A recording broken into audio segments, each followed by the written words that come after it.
কারিনা কাপুরের ফের মা হওয়ার গুঞ্জন সত্যিই কি আসছে সুখবর? বলিউড অভিনেত্রী কারিনা কাপুর খান কি আবারও মা হতে যাচ্ছেন? স্বামী সাইফ আলী খানের সঙ্গে তৃতীয় সন্তানের আগমন ঘিরে এমনই জল্পনা ছড়িয়ে পড়েছে নেট দুনিয়ায়। তবে অভিনেত্রীর ঘনিষ্ঠ সূত্রের দাবি কারিনা অন্তঃসত্ত্বা নন।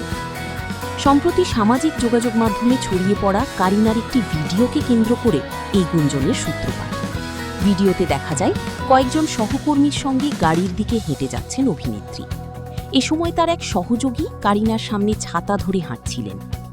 ভিডিওটি দেখেই নেটিজেনদের একাংশের ধারণা ছাতার আড়ালে নিজের বেবি বাম্প লুকানোর চেষ্টা করছেন কারিনা। এরপরই মুহূর্তের মধ্যে তার অন্তঃসত্ত্বা হওয়ার খবর ছড়িয়ে পড়ে। তবে কারিনার ঘনিষ্ঠ একটি সূত্র এই জল্পনাকে ভিত্তিহীন বলে উড়িয়ে দিয়েছে। তাদের দাবি অভিনেত্রী মোটেও অন্তঃসত্ত্বা নন।